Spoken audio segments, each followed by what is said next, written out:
Bonjour à tous, c'est un grand plaisir de vous rencontrer et surtout de vous voir aussi nombreux. J'ai un seul regret, c'est de ne pas pouvoir rester déchaussé parce qu'après la séance qui vient de se passer, la tentation était forte et comme je n'ai jamais eu cette possibilité que de présenter pieds nus, écoutez, on va y penser pour l'année prochaine. Là, je ne vais pas me déchausser maintenant, ce serait inconvenant devant vous. Je vais plutôt vous parler du dépistage. Quelle place pour le dépistage dans l'hypercholestérolémie familiale? On a tendance à dire que la place est essentielle, et puis j'ai terminé, et on passe à la présentation suivante. Mais j'ai quand même essayé de vous donner quelques éléments pour justifier du fait qu'on doit considérer que le dépistage est une question centrale. Vous le savez, ça vous a déjà été largement dit, et vous connaissez fort bien ce sujet-là, mais la HF, on va l'appeler comme ça pour faire plus simple, est une des plus fréquentes des maladies génétiques. Alors vous savez qu'il y a un débat sur sa prévalence pour les formes hétérozygotes, un cas sur 250, un cas sur 300. Alors rapporté à la population française, effectivement, on peut discuter du nombre, mais il y a probablement de l'ordre de 200 000 personnes qui sont porteuses de cette maladie, alors que la forme homozygote est une forme qui est tout à fait exceptionnelle, mais là aussi dont l'incidence a été revue, et il y en a probablement plus qu'un cas sur 1 million, qui étaient les chiffres qui étaient cités antérieurement, probablement un cas sur entre 300 000 et 160 000. Donc ce n'est pas une maladie rare, et c'est une maladie qui est malheureusement, vous le savez bien, grave à moyen et long terme en fonction de l'importance de l'hypercholestérolémie et l'élévation du LDL. Et malheureusement, et tout particulièrement en France, elle est insuffisamment diagnostiquée et de ce fait insuffisamment traitée en population générale. À partir du moment où on sait que le diagnostic, et j'y reviendrai un peu plus en détail, est quelque chose de simple, au moins si on considère le bilan lipidique, le AL, l'exploration des anomalies lipidiques que votre médecin traitant peut facilement demander, qui permet le calcul du LDL. On parlera après de ce qui concerne les tests génétiques, mais cette simple prise de sang est tout à fait aisée à faire. Eh bien, il faut la faire, et il faut la faire de manière la plus adaptée possible pour pouvoir prendre en charge les patients le plus précocement possible. Et ceci vous rappelle à partir d'une publication de 2015 qu'en fonction du fait que vous êtes homozygote, hétérozygote ou sujet ne présentant pas ce type d'hypercholestérolémie familiale, eh bien l'âge auquel vous risquez de faire votre premier accident coronarien va passer de 20 ans à 70 ans, et donc le risque cardiovasculaire est majeur. Donc comment est-ce qu'on peut dépister? Alors oui, en faisant certes une prise de sang chez les gens qui en ont besoin. Sauf que cette question n'est pas forcément simple et qu'elle est fort débattue dans la communauté scientifique. Si on considère par exemple le point de vue des pédiatres qui s'occupent donc des enfants ou ceux des médecins adultes, bien, les collègues qui sont ici présents et qui ont participé par exemple à l'élaboration des recommandations savent qu'il y a des vraies discussions sur la meilleure façon d'aborder les choses, et je vais y revenir. La question est en particulier de savoir si on doit faire un dépistage ciblé en se donnant des arguments spécifiques pour repérer au mieux les gens qui vont réellement bénéficier de ce test, ou bien qu'on doit dépister dans la population générale sur des intervalles d'âge, par exemple, qu'on a prédéterminés. Donc c'est un débat. Alors, pour alimenter ce débat, il y a des scientifiques qui se posent des questions. Et je dois aussi remercier le professeur David Walt, dont je vais vous parler tout à l'heure, qui est éminent cardiologue britannique, qui a beaucoup réfléchi à cette question. Et ce que vous voyez ici, en fait, c'est les tranches d'âge pour lesquelles il est le plus pertinent de faire un dosage de cholestérol. Alors je n'irai pas du tout dans le détail de la méthodologie qu'il a utilisée, mais il a pu déterminer, sur la base d'études faites sur des cohortes de patients de différentes tranches d'âge, que c'était la tranche de 1 à 9 ans qui était la plus pertinente pour pouvoir faire un dépistage, si on l'envisage, dans des populations pédiatriques, par exemple. Alors qu'est-ce qu'on a décidé en France, et ceci a fait l'objet de nombreux débats d'experts, c'est d'utiliser la technique du dépistage dit en cascade, ou cascade screening en anglais. C'est-à-dire d'identifier les patients qui ont une hypercholestérolémie familiale par un dépistage justement familial. Donc on va se cibler sur cette démarche-là parce que ceux qui ont fait ce choix-là ont considéré que c'était moins coûteux et plus efficient qu'un dépistage systématique dans une très large population et que donc on doit fortement l'encourager chez tous les patients, d'une part chez lesquels bien évidemment on suspecte une hypercholestérolémie, mais aussi chez les patients proches, donc au premier degré de la famille de ceux qui sont déjà diagnostiqués. Comme je vous l'ai dit, c'est une procédure qui est simple puisqu'elle nécessite au minimum un bilan lipidique, et puis bien évidemment, quand cela est possible, la réalisation d'un bilan génétique dans le cas où la mutation a été identifiée pour le cas initial. Et il y a 5 centres en France qui sont susceptibles de faire ces évaluations génétiques. Donc il y a certains éminents collègues présents ici qui sont dans ces centres, et puis quand on ne fait pas partie de ces centres, comme c'est mon cas à Reims, eh bien on les envoie qui à Paris, qui à Lyon, qui à Lille. Alors, on peut s'aider justement pour affiner cette démarche diagnostique sur un certain nombre de scores qui vont définir la probabilité d'obtenir un résultat positif dans le dépistage de l'hypercholestérolémie. Et celui que nous utilisons le plus fréquemment est issu des démarches de nos collègues hollandais, Dutch hollandais, Lipid Clinic. Donc ceux qui travaillent sur le dépistage en Hollande, où grâce à un investissement très fort de l'État hollandais, on est passé d'un niveau de dépistage qui était inférieur à 10% à un chiffre qui est supérieur à 70%. C'est le plus important en Europe, et comme les Norvégiens ont aussi réussi à le faire. Mais il y a eu une décision politique pour ce faire. Et donc ce score a été établi par nos collègues hollandais. Vous voyez que le principe, c'est de coter toute une série d'informations cliniques qu'on va obtenir tout simplement en interrogeant les patients concernant les antécédents familiaux, l'existence ou non d'une maladie coronarienne ou vasculaire chez des parents du premier degré, survenant dans un jeune âge, une ou des valeurs de LDL connues comme étant élevées chez les membres de la famille, etc. Je ne vais pas vous faire le listing exhaustif, vous le voyez ici, mais chaque paramètre, qu'il soit familial ou personnel, j'ai fait un infarctus de manière précoce, par exemple, ou j'ai une maladie artérielle évolutive, qu'on appelle une artériopathie des membres inférieurs, l'existence de signes cliniques, vous savez, l'arc cornéen, le dépôt xanthomateux, de couleur beurre frais qu'on peut avoir autour des yeux, ou l'exanthome. Tout cela fait l'objet d'une cotation, au même titre, bien évidemment, que le niveau de LDL cholestérol, qui, évidemment, vous l'imaginez, quand il est très élevé, va être affecté d'un coefficient important. Si j'ai plus de 3,30 g, ce qui est un niveau très élevé de LDL cholestérol, bien évidemment, la probabilité que j'ai une hypercholestérolémie, bon, elle est de 200%, mais familiale, elle est très forte également. Donc à partir de là, vous faites une sommation de ces critères,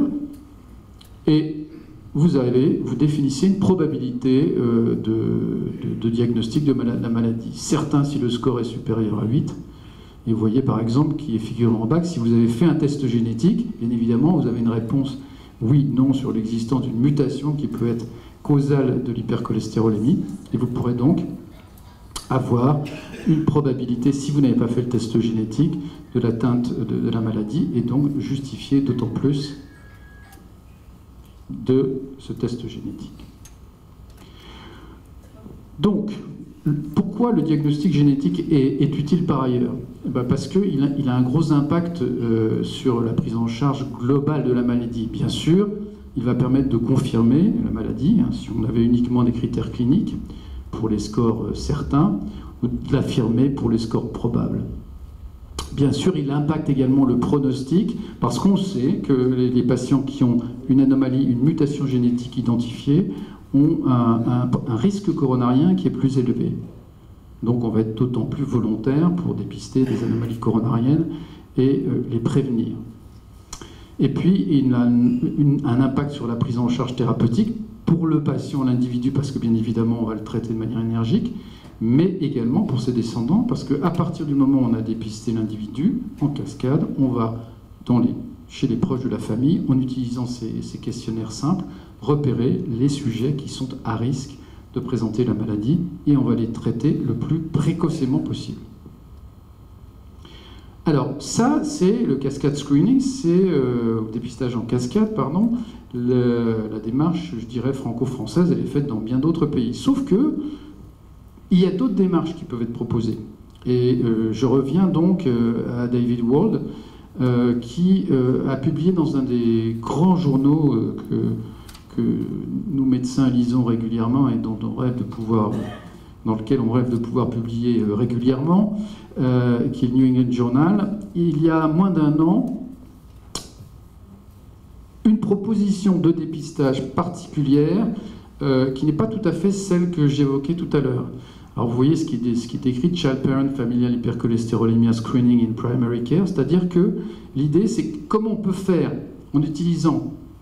les petits-enfants et le couple parental qui l'accompagne pour faire un diagnostic le plus précoce possible. Et il s'est efforcé, et vous voyez que ça a déclenché des réactions importantes dans la presse médicale, mais pas seulement.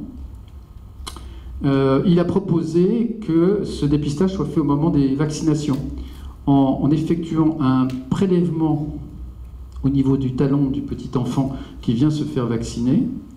et en réalisant dans le même temps, dès lors que les valeurs de cholestérol étaient élevées, un dosage chez ces deux parents,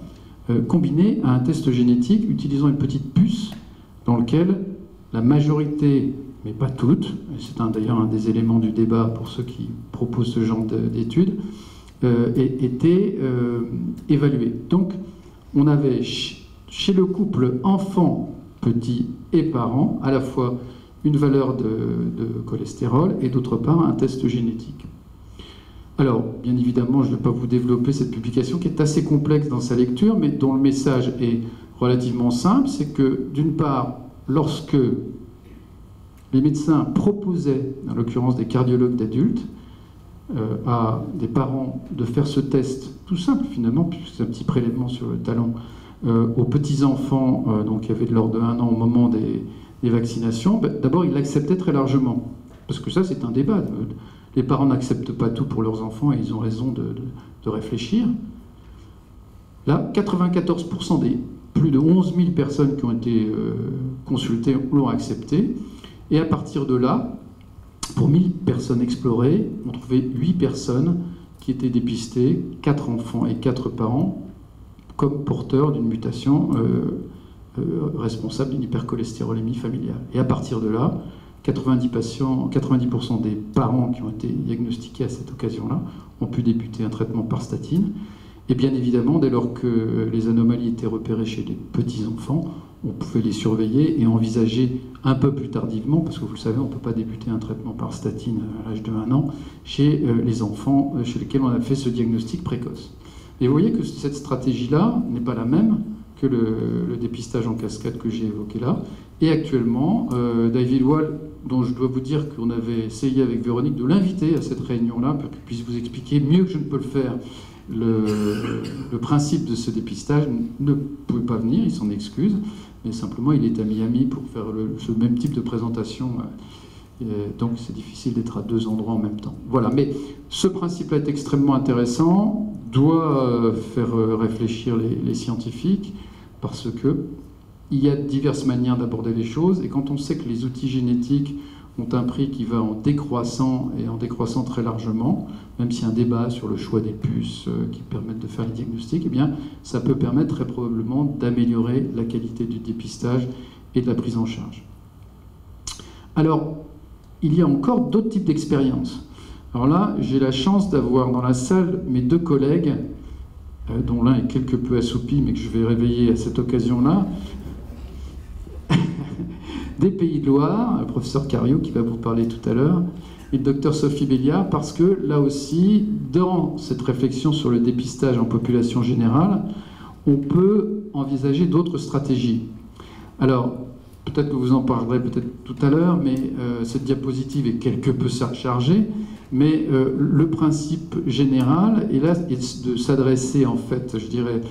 à tous les soignants qui, peu ou prou, ont la capacité d'être confrontés à un sujet hypercholestérolémique, qu'il s'agisse d'un biologiste dans son laboratoire qui va repérer un LDL à plus d'1,90 g, qu'il s'agisse du médecin traitant, et vous le savez, tous les médecins traitants ne sont pas forcément au même niveau de connaissance de la maladie et donc des principes de dépistage, des meilleures pratiques, des pharmaciens qui sont susceptibles de délivrer les traitements, et de s'adresser aux unions qui sont les représentantes de ces différentes et dignes corporations pour essayer de synchroniser des projets, en l'occurrence locaux régionaux, puisque le premier a débuté dans les Pays de Loire et a déjà quelques éléments de recul, et que le deuxième va débuter en PACA de manière imminente. Alors, je ne sais pas si vous voulez en dire peut-être 3 mots dans le principe, ou j'en reste à l'état de principe, car moi-même je ne suis pas participant de ces projets, c'était simplement pour vous citer ces démarches. Vous en parlerez après, au moment du registre, ou si vous avez des questions. Enfin, sachez en tout cas qu'il y a donc des expériences régionales spécifiques qui, là aussi, ne sont pas de l'ordre du dépistage en cascade, ni de l'ordre du dépistage par enfant, nourrisson, comme le proposent les Britanniques, et qui sont susceptibles d'améliorer la qualité du dépistage. Et bien évidemment, on attend beaucoup des résultats de ces expériences-là, parce que l'objet, c'est d'améliorer la proportion de sujets dépistés. Je vous rappelle que nous, on en dépiste de 1 à 2%, alors que les Hollandais, on en dépistait plus de 70%. Donc on peut le faire, quand on veut le faire et qu'on se donne les moyens. Donc en conclusion, dépister l'hypercholestérolémie familiale, c'est un élément qui est essentiel d'abord et avant tout pour prévenir les conséquences cardiovasculaires de cette maladie redoutable. Vous l'avez vu, les modalités de dépistage sont discutées et on doit continuer à discuter. En France, nous privilégions le dépistage en cascade, mais d'autres modèles peuvent être proposés,